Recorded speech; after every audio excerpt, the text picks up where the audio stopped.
welcome to the stage, Mike Zakarian.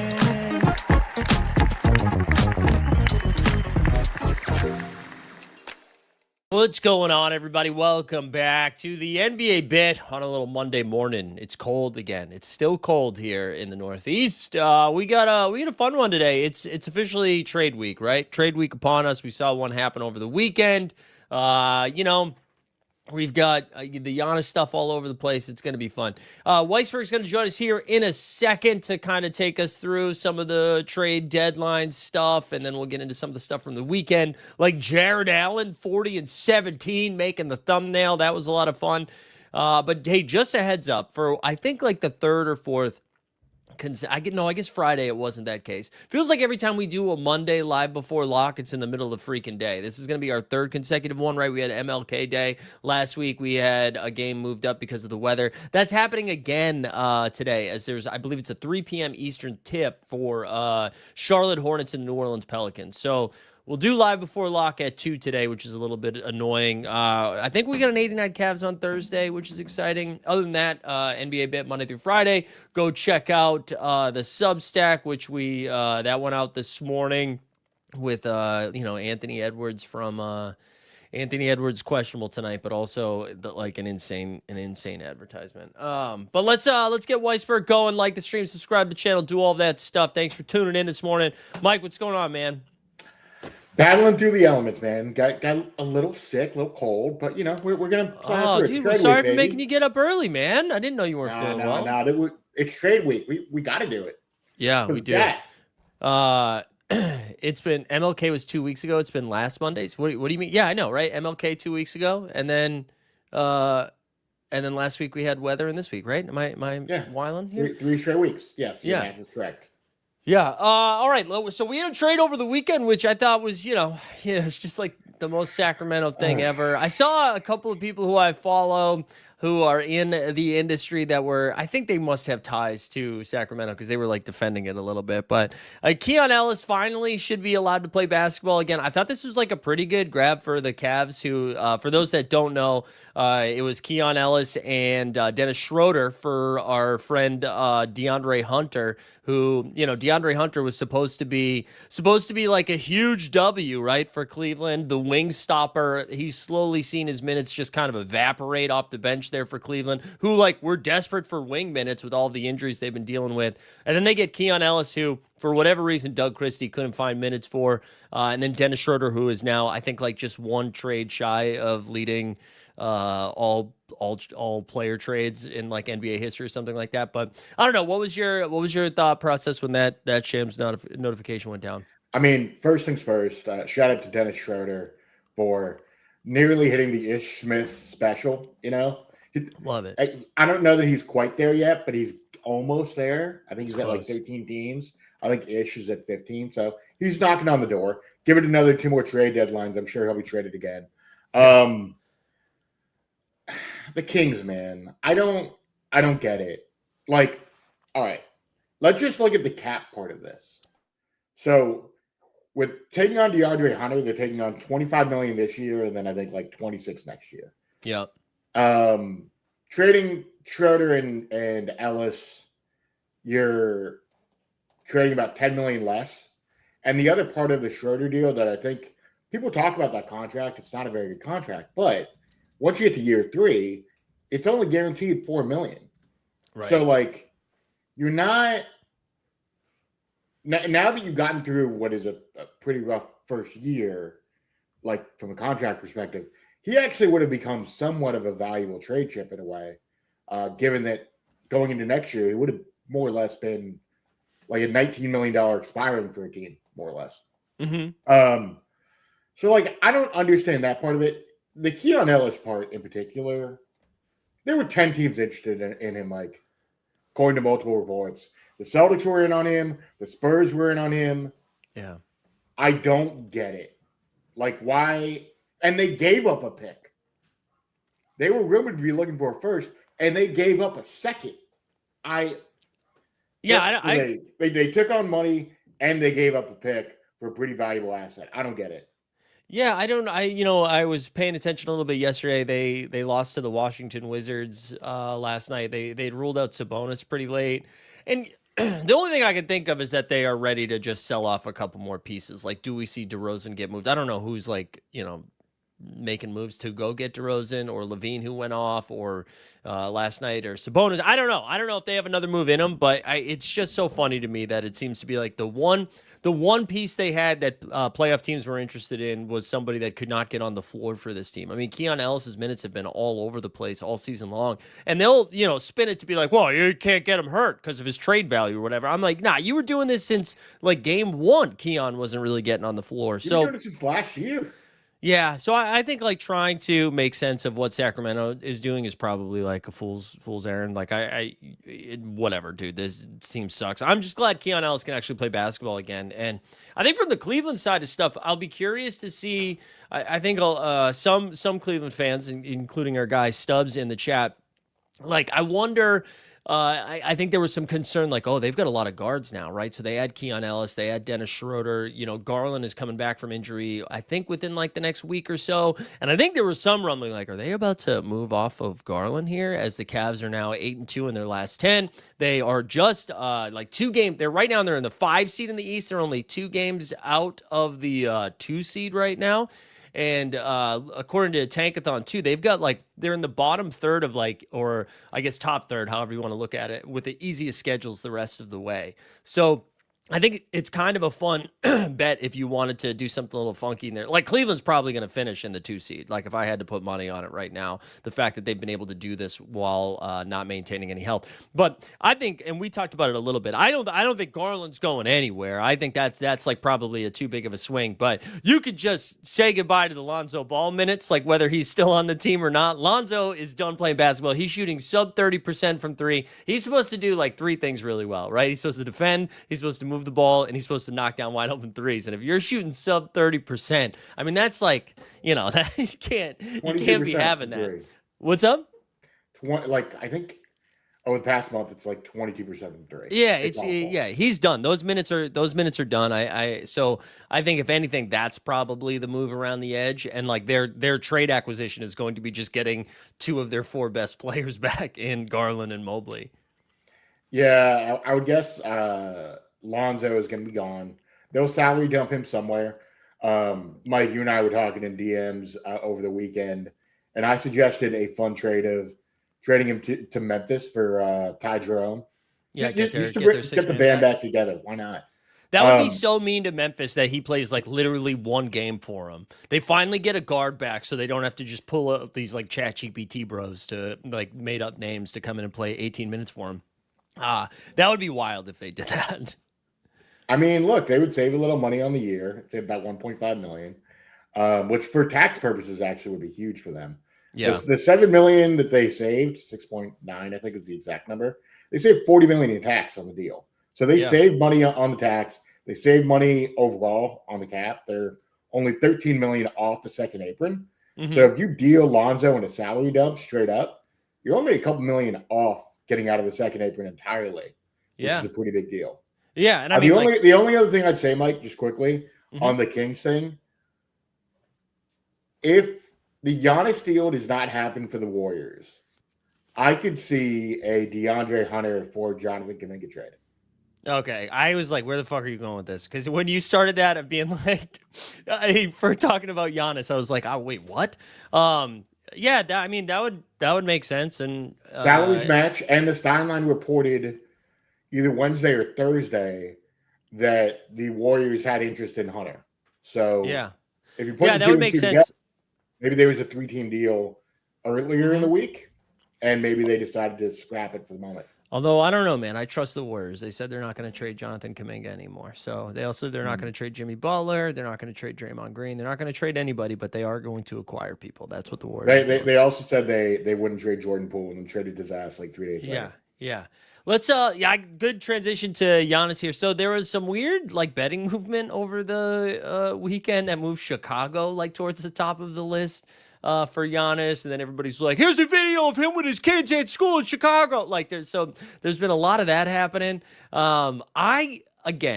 I said this about the Warriors, and I guess you could make a better case for Golden State. If he is saying, I want to go somewhere where I can win titles, and then picks Chicago, I just like, unless he's not having any say in it, and that Milwaukee is just sending him there because they have the best package.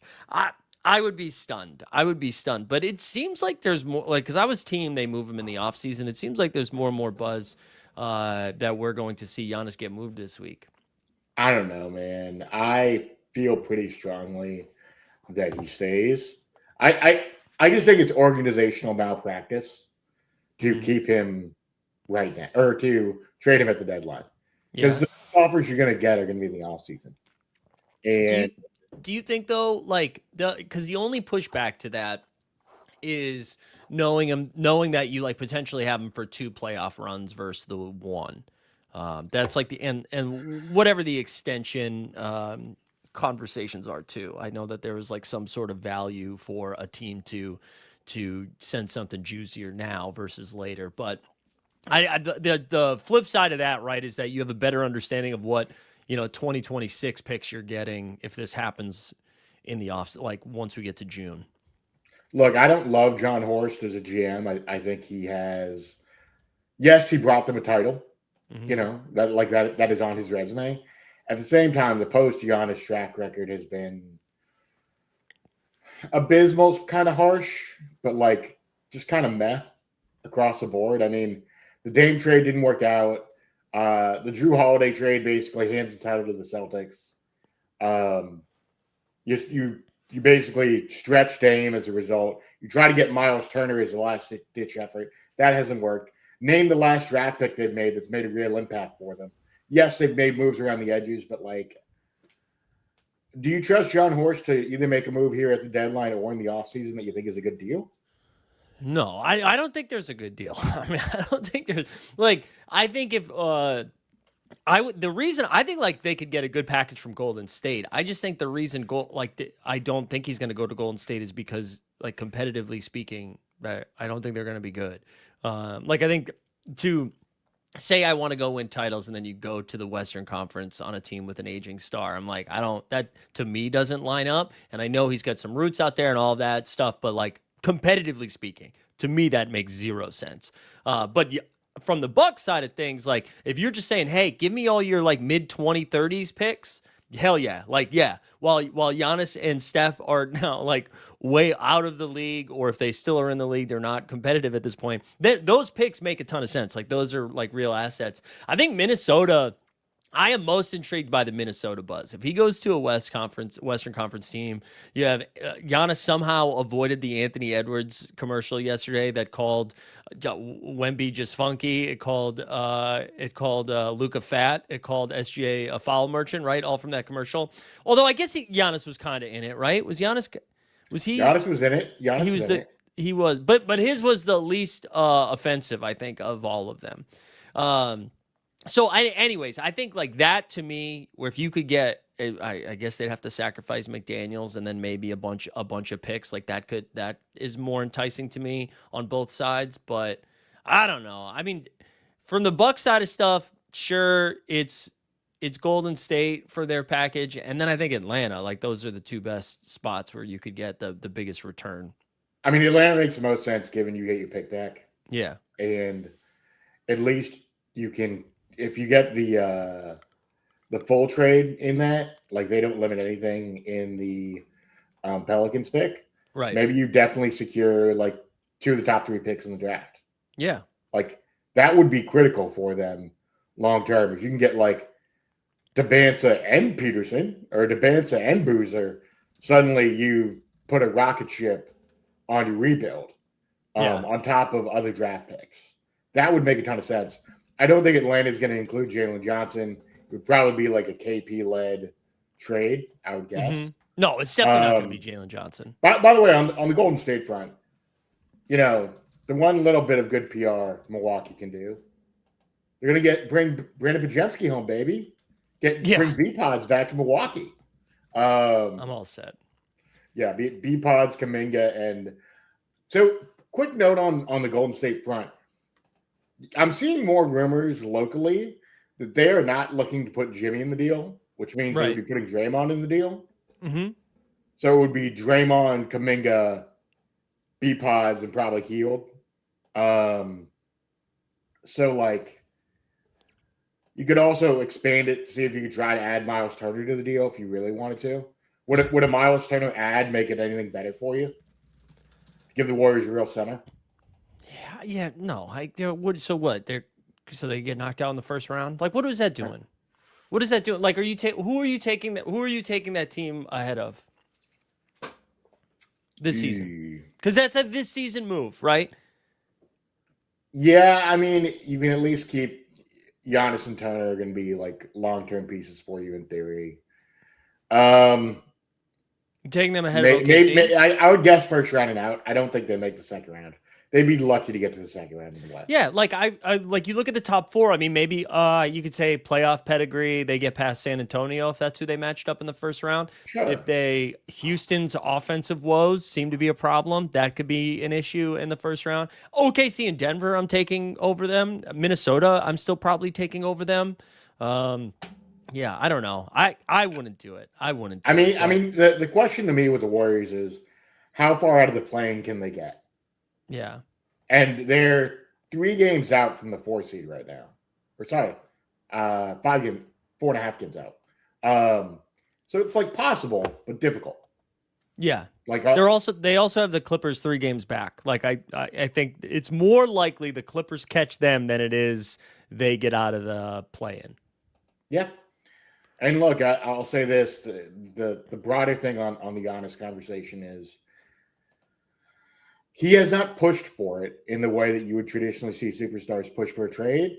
He's been more. That's why I am leaning towards he simply stays, because I think the pure basketball argument is take all the offers in, and then in the offseason we have a real opportunity when everyone else is really going to make a deal. Because if San Antonio doesn't win it this year, they're going to look to make a move probably. If OKC, God forbid, doesn't win this year, they have the chips. They can push it in if they want. I don't think San Antonio. You're saying if San Antonio doesn't win the title this year, they're gonna make massive. I'm saying moves? that they have the option. Oh yeah. They're not doing it. They They at least have the trade pieces to be like, you know what, fuck it, let's shorter timeline, let's go for it. Yeah, I would be really surprised if a team like San Antonio does it. Houston, I think, is a little bit different, but both of those teams seem to be more comfortable with their young core and like figuring it out first.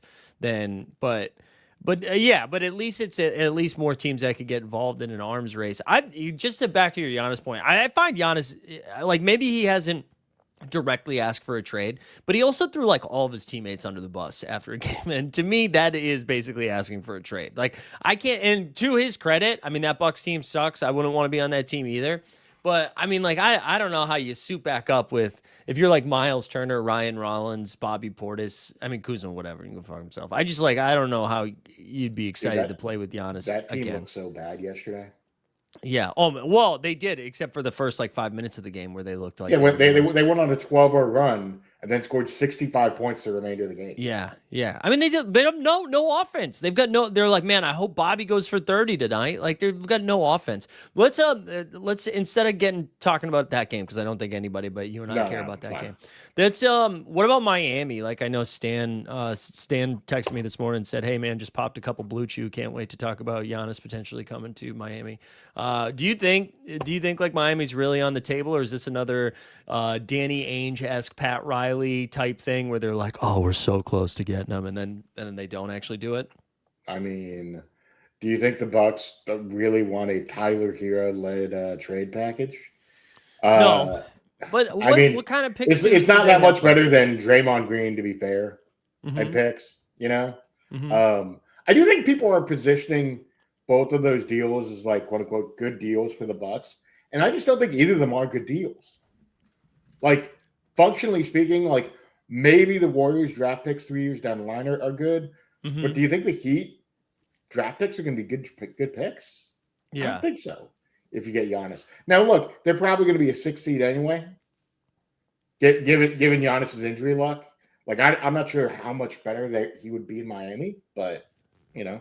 You mean as like an Eastern Conference team? I think like the if Giannis is going to extend, I think the case for it is that it would be easier to, attract more players to come play with Giannis versus Milwaukee. I'm sure that the sell's a little bit harder, right? But with a team like Miami, but they can. I know they haven't attracted a lot of free agents or stars, anyways, in recent history, but they can. Like Miami is more sellable than say Milwaukee. So like, yes, Also, you're right. Giannis Bam is a weird fit to me. Do you like the Yeah. idea of Giannis and Bam? Yeah, I mean, defensively, I think that's like a lot of fun. It depends, like what other shooters. Also, shout out Norm, All Star Norm Powell. Love to see it. Yeah, I think like defensively, you gain enough defensively that offensively they probably figure it out. You need to get some good shooting over there.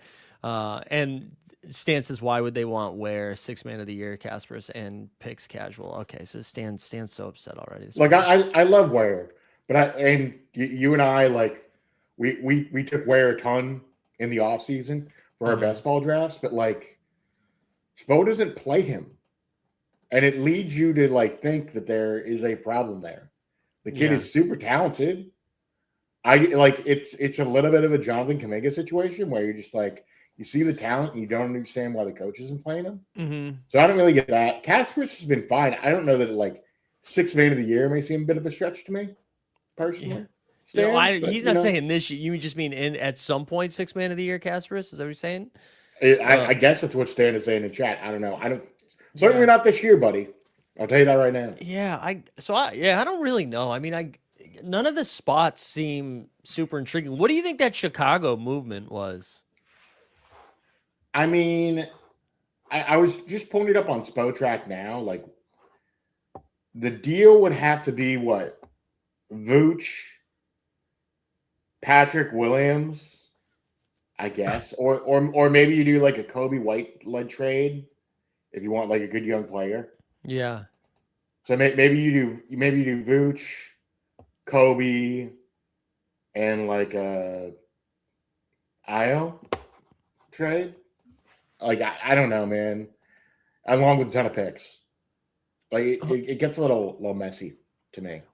I don't know that it's Chicago can pull it off. And B, do you trust Chicago's management? No, that's what I mean. Why would you? Again, if he's trying to win, I don't really understand it. Also, yeah, hold on, before we do this, I just saw this on my Twitter.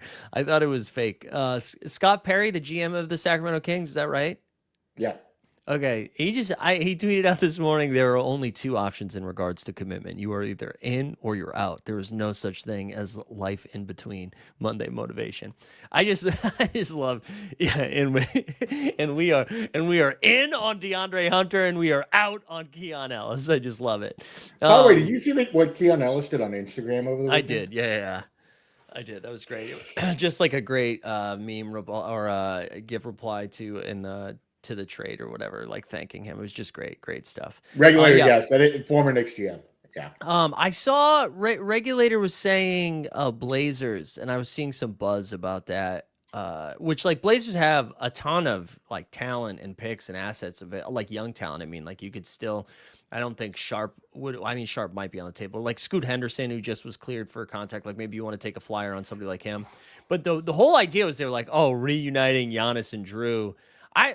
Isn't Drew still kind of a little pissed about how he got done dirty the first time around in that Giannis Drew pairing? Yeah, and the other thing about the Drew thing is I don't know if you saw his comments last month where he talked about the Celtics trade versus the way he got traded from Milwaukee. Yeah, and he basically King. he basically just like shit on the way Milwaukee handled it, and he's like, at least Brad Stevens had the balls to be like, hey, we're going to trade you at some point, probably, just shooting you a heads up. And then they did. With the Blazers, it's really simple. They own a bunch of the Bucks picks.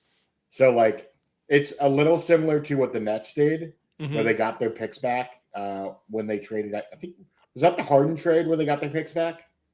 I think so, yeah. I couldn't remember whether it was Harden or KD, but they went back and got their picks. So for them, I think it's just about like, let's just get our future back and figure everything else out later. Yeah. And if you can get a couple good young players while you're at it, great. I don't know that Giannis in Portland makes sense either. Like, makes sense how? well, putting him in the West, even with a bunch of good young players, like, do you think that team is going to be like top 6 in the West? Not this year. I think they would be like, depending on what they get rid of. If you ran back Giannis, Drew, Denny, Sharp is pretty fun. Klingen? In Klingen, yeah. I think that's like pretty fun. I mean, you could also include like a Klingen and go like as like a prospect or whatever in the trade. Sure. I think that would, I don't know, man. I think that would be pretty fun. I think a Giannis Denny pairing. And I fucking forget that Dame all of a sudden comes back too next year. Yeah, you could do Jeremy Grant, Robert Williams. That would get you there. Yeah. And then you include Scoot as like the young player piece. Sweetener. And then they own some of their picks, right? So you get your picks back in that way. So that would be, I don't know.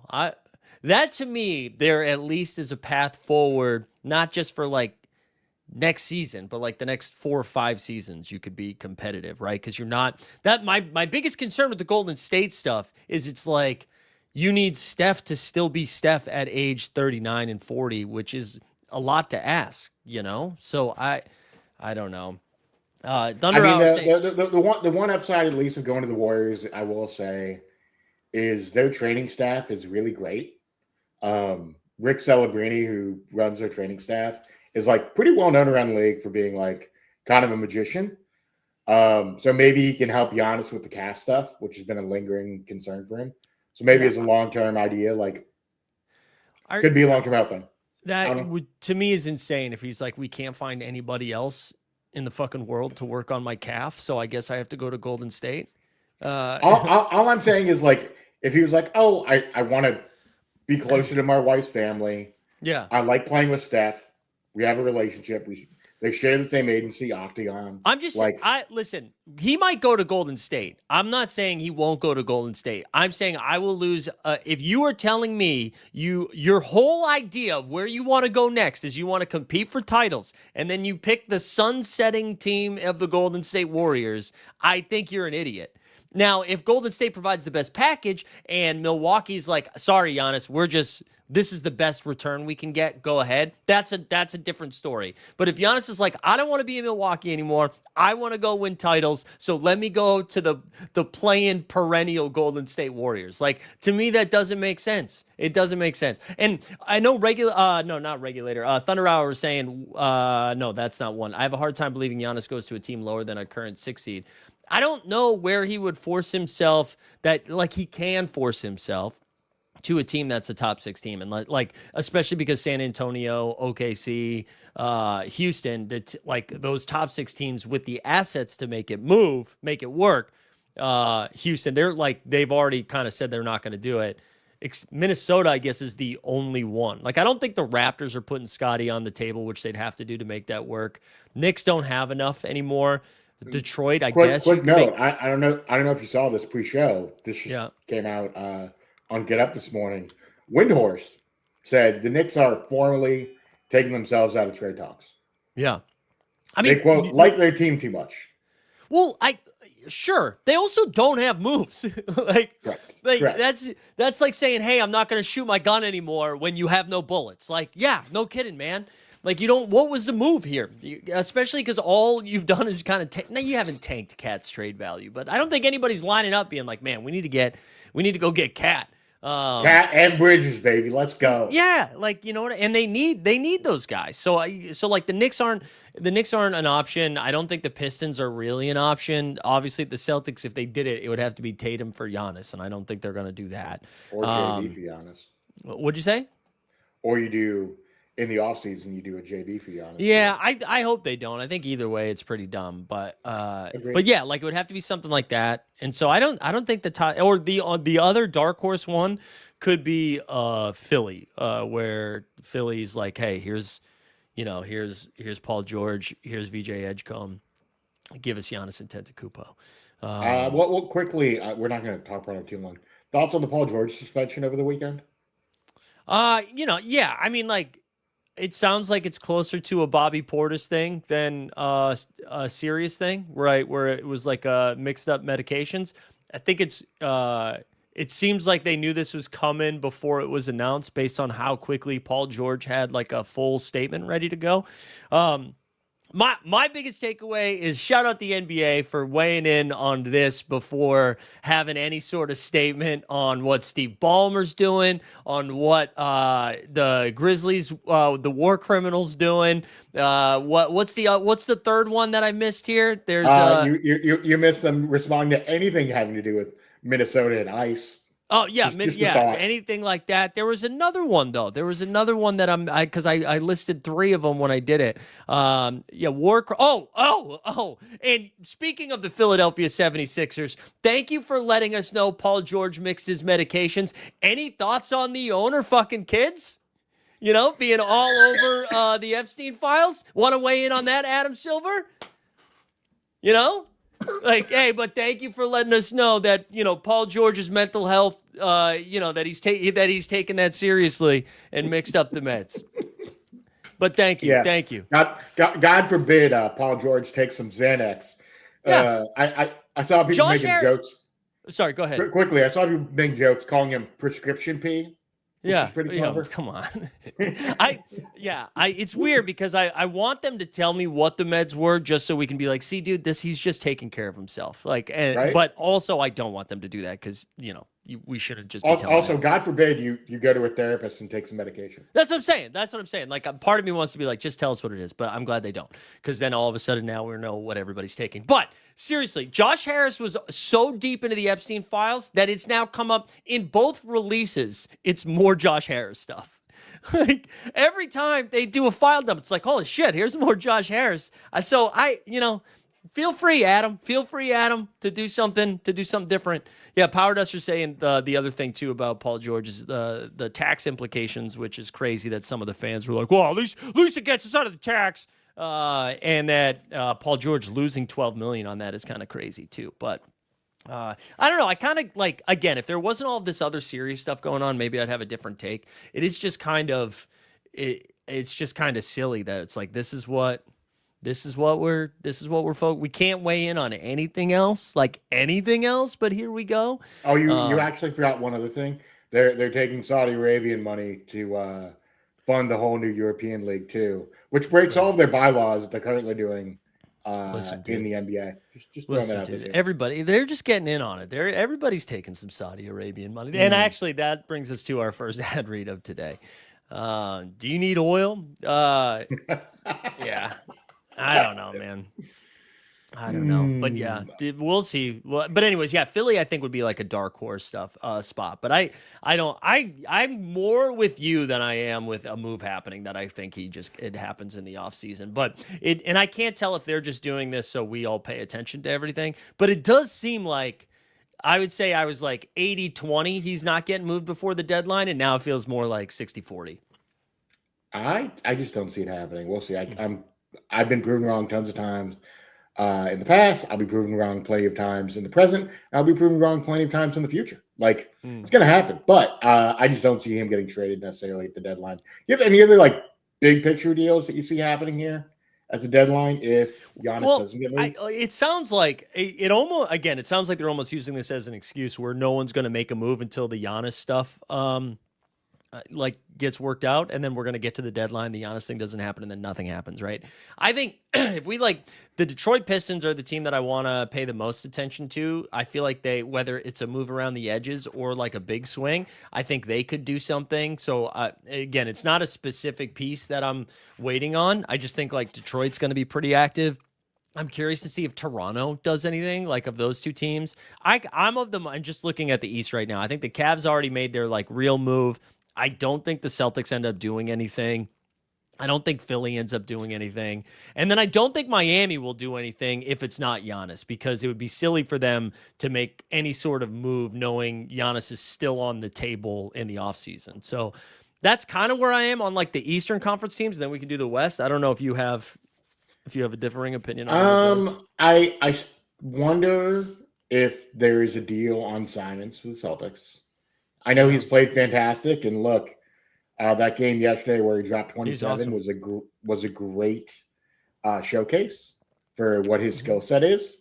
But if there's a big that you can get that makes a ton of sense, do it personally. Yeah.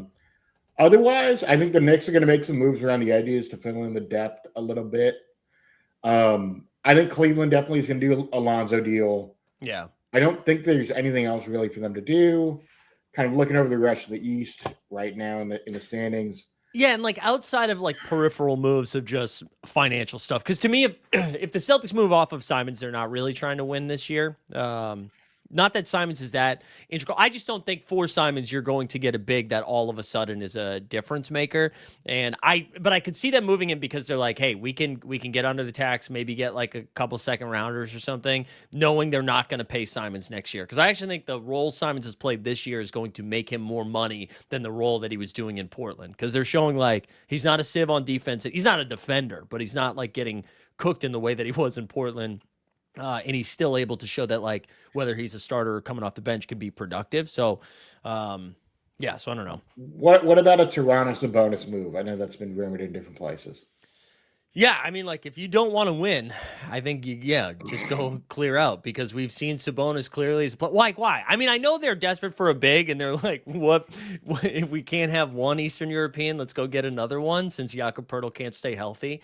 And honestly, that contract's atrocious. Yeah, I mean, like, if you can get off the Poeltl deal, sure, but what? Just let's see him be. Colin Murray Boyles looks awesome, and they're now experimenting more with him playing like some small ball five. Just do that. Just do that. I wouldn't go crazy. All right. I was just throwing it out there just as a thought. And then Philly, I don't think they do anything given the Paul George suspension.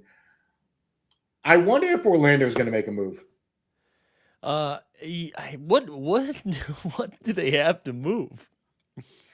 Like they made their move, man. I think they're similar to the Celtics. Their trade deadline just has to be like Franz Wagner's back, you know, that because I don't even know what options they have right now.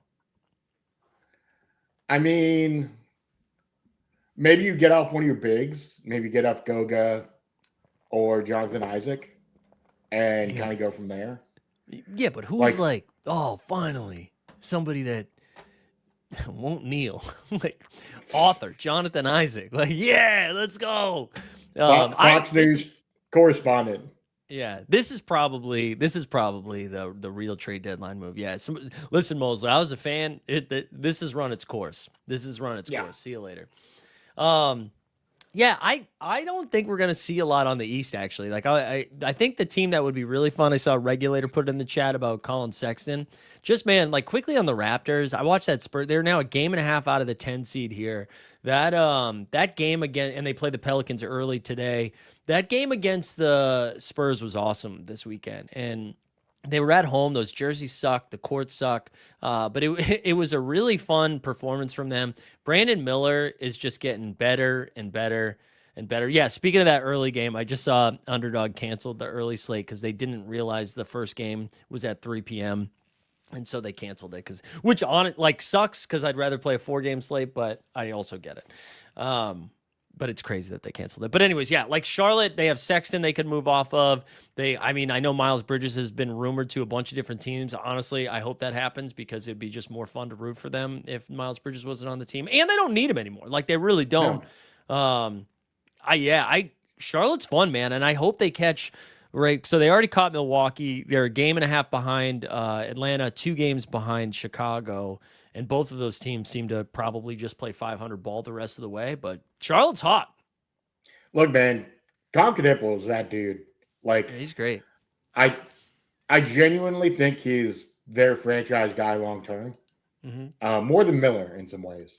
Khan's shooting 50, 40, 88 over the last 6 games during this win streak, averaging 16 points a game, like 5 boards. He's kind of doing it all. Yeah. And similar to Cooper, like, and we're going to touch on the Cooper Flag, Jamal Mashburn thing in a bit, but like, I didn't expect Khan to be this good this quick. I thought he'd be a shooter. I thought he'd, be able to space the floor a little bit, get picked on defensively, but like, he's held up on the defensive side of the floor. He has been phenomenal offensively. He can play make a little bit, which kind of shocked me. Mm-hmm. I know he showed a little bit of that when Cooper went out last year at Duke for a couple games, but I didn't think he'd necessarily be able to do it against NBA athletes. And, he's kind of doing the thing. And the other thing, Musa Diabate has been fantastic. The Moose. For them. Yeah, he's been great, man. He's been, for an undersized center, he's been doing an awesome job just getting boards and being active. And now what I like about it the most with Moose is that it is like a stable big, so you don't have to like force the Cockbrenner minutes. And Cockbrenner, like that, he's a great backup big as a rookie. And they're just like a sneaky deep team. I wonder if like somebody like Grant Williams gets moved at the deadline, and now you see more saloon minutes and stuff like that. So I really like them. They are a fun team. They're not going to win a playoff series or anything like that, but considering where they were last year and how the nucleus there, really, I mean, if you even want to take LaMelo out of the nucleus, so although he's been really good, but just knowing that you have Kahn and Brandon Miller for the next handful of years is like a really good two wings that can play make, that can shoot, that can defend, that do a little bit of everything. It's just easy to build around those guys. And, shout out to their head coach, Charles Lee. Yeah. Who came in last year from the Celtics.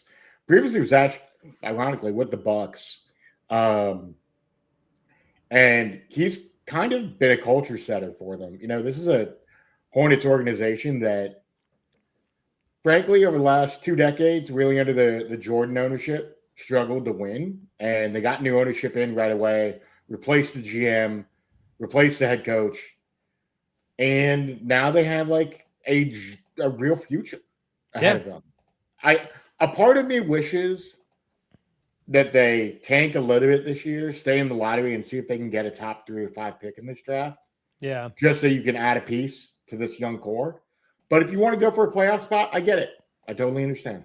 I mean, like, I think they're even if they tank now at this point, right? They're not catching Milwaukee, assuming Giannis doesn't come back. Obviously, they're not catching Brooklyn Wizards, Pacers, and then in the West, maybe if they shut it down, they could catch Dallas, they could catch Memphis, but they're not catching Utah, Pels, and Sacramento Kings. So most likely, unless they get a Dallas Mavericks type lottery, it's like at the back end of the lottery. So I'd still go for it. I think you haven't had a fun team in a long time, and still worst case, worst case, like draft wise, they get in as the 8 seed and then probably get like losing 5 to the Pistons or whatever. But honestly, the way the Charlotte team is playing right now, I wouldn't be pumped to play them in the first round. Like they have guys that can get hot. They defend. I mean, we've seen them blow out good teams. Like, I don't know. I'm not saying they're going to beat the Pistons in the first round. It reminds me, this is the poor man's version of like what OKC was dealing with last year when it was like, congrats on winning, 68 games. You might be playing, like Steph Curry in the first round or whatever, So I don't know. It could be fun. Yeah, it's a really fun team. They're dynamic. When was the last time Charlotte was in the play-in?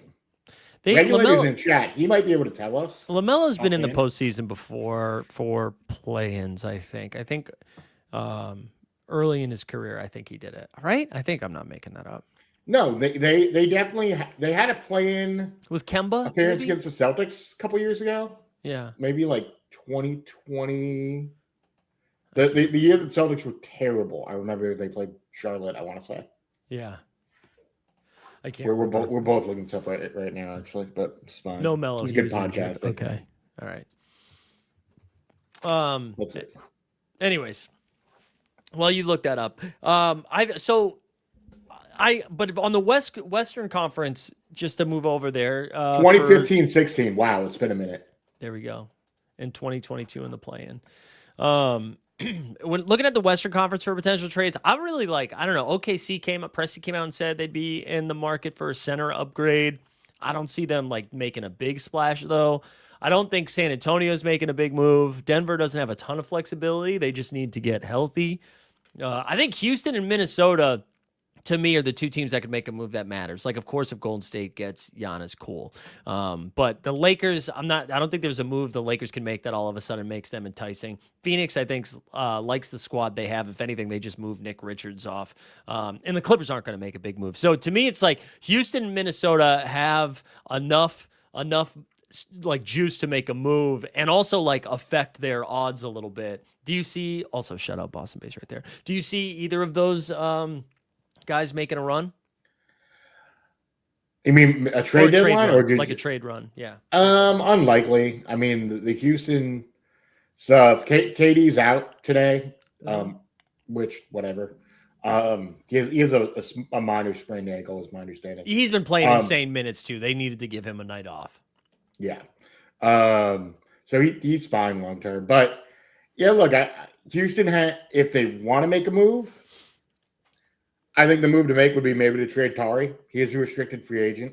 Yeah. I think the Steven Adams injury kind of handcuffs them. I don't think they can anymore. I think he might have been expendable before the Adams injury, but I mean they need him now.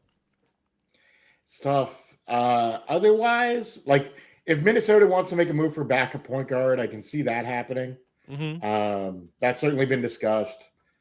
But otherwise, like I don't really see any major moves happening in the next week outside of maybe a potential Giannis deal, which obviously would be massive. But I don't really see any like big picture eye-popping moves that are going to change the league in any way, shape, or form. Yeah, I hope Minnesota does something. They are so close, in my opinion, to getting like to being a real contender here.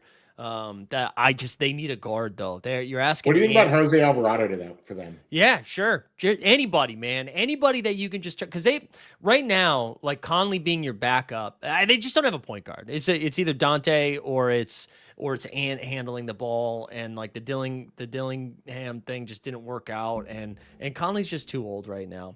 Real quick on Eason, man. So right now, Luke Kennard is shooting 49% from three. He's 70 for 143. Second in three-point shooting is Tari Eason at 48%. 48. Just crazy shit from Tari Eason. And it's not like crazy volume, but he's taking like 4 or 5 a game. He's doing what we thought Reece Shepherd was going to do for him. But anyways, yeah, I'm kind of with you. I think it's going to be pretty light. It's going to be pretty light for the trade deadline. And I think to your point of Giannis not getting moved, I think teams are just going to be like, why are we going to, if Giannis is still on the table in a couple of months, let's not waste our assets yet if we think there's an actual opportunity to get him. Yeah, I just, to be super straight up, I just don't really see any real deals, like major deals happening. I think teams are really looking to make moves around the edges to see if they can shore some things up leading into the playoffs. But Mike, I did want to touch on this last thing since we got about 10 minutes left. And yeah, we can. You want to play the clip first? Yeah, let's. All right, here we go. I'll pull this. So this is Jamal Mashburn over the weekend, and Mike's so upset. So when you look at last year's #1 overall pick in Cooper Flagg. If I was to put him on that list, he would be 6th. You will put Cooper Flagg behind all 5 of those. Behind all 5 of them. Koa Pete, Peterson, Caleb Wilson, everybody. Just from a skill set and also elevation level of where they can get to, I personally think Caleb Wilson, he's going to take a humongous jump at the pro level. I think he's going to be such a good pro game. Yeah, such a good pro game. But I just think that this freshman class, and you contribute everybody from last year,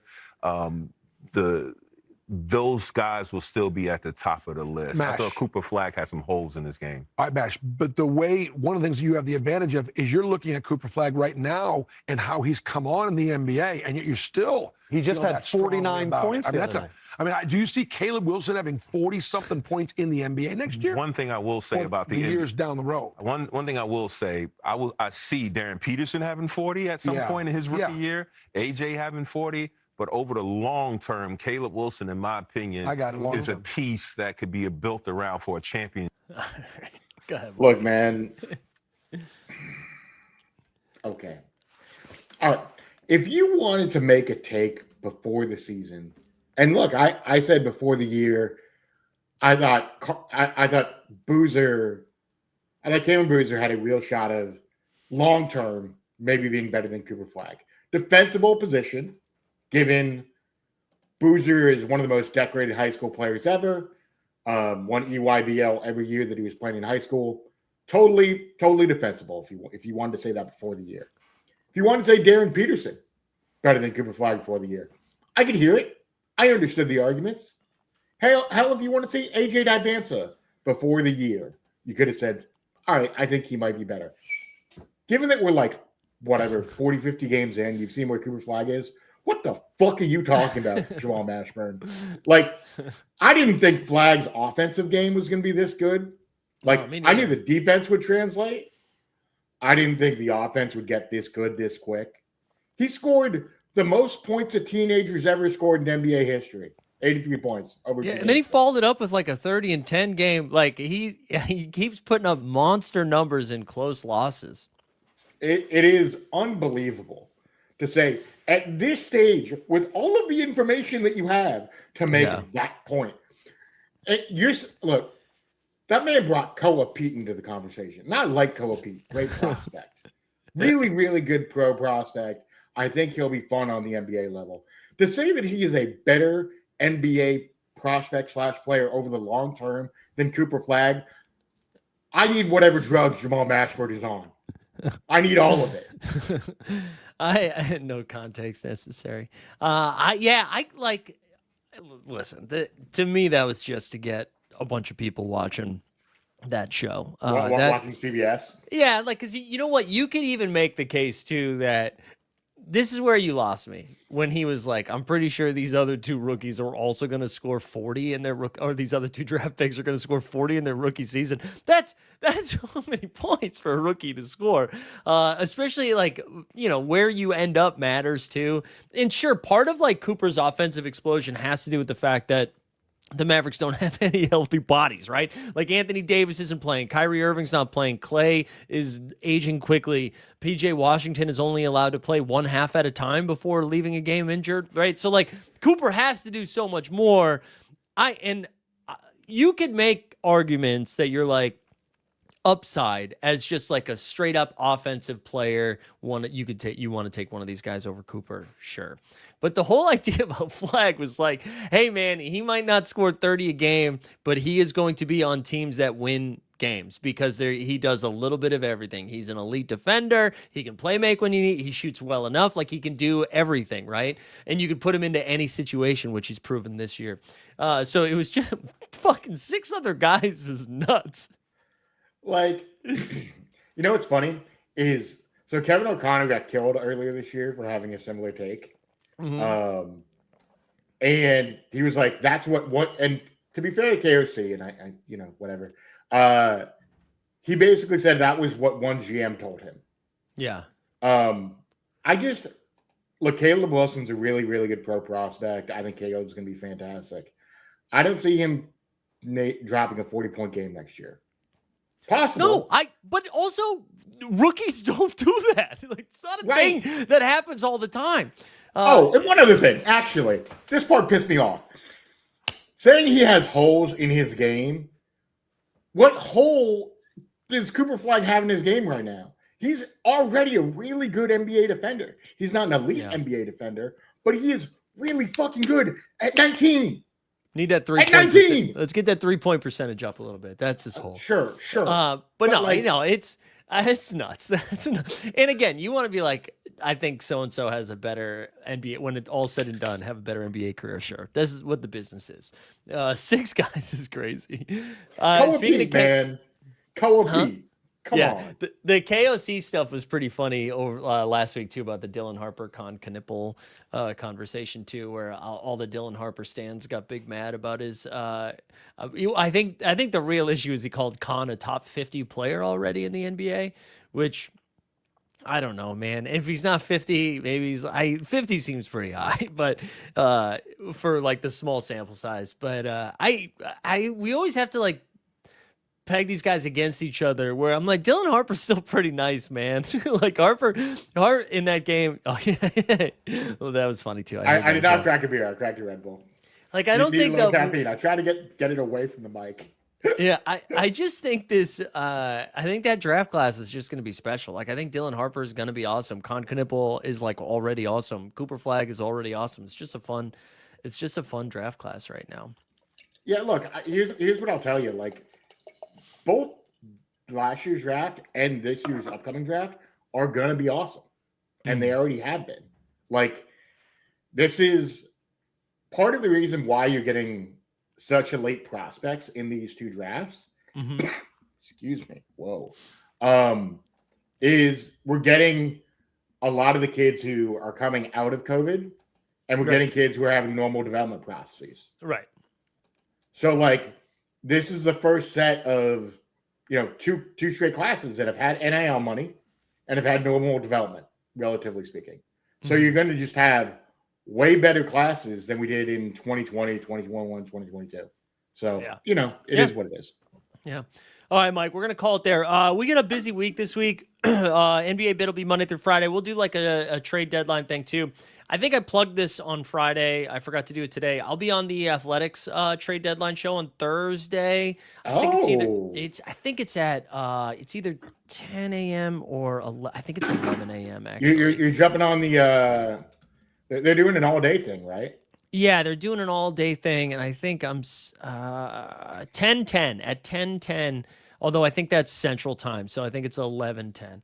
And they've got a lot of fun guests on there, so it was very kind that they asked me to jump on. So 11:10 on Thursday, we'll be jumping in. And then also, I'm just going to have a flexible schedule this week. So if trade stuff goes down, we'll probably just fire up some emergency stuff in real time. So stay tuned for all of that stuff. Live Before Lock is today at 2 p.m., which is going to be real annoying. It's going to be hard to answer questions. We only have a couple of games tonight anyway, so it makes it a little bit tricky. But go check out Bagel with Locks. I'll drop a link to that if you haven't done that yet. And I think that's it. Mike, you got anything you need to let the people know? No, I mean, RIP playback, obviously. Playback. Since I haven't really been on since playback ended. Yeah. 2 weeks in a row, though, baby. We're making a comeback. Yeah, we're gonna do this more regularly now. So, but yeah, guys. Nothing really to pump. Just appreciate being out here, putting out some takes, and we'll be doing some more of this soon. There we go. Sounds good, everybody. Enjoy the day. Stay warm out there, and we'll see you at 2:00. We out.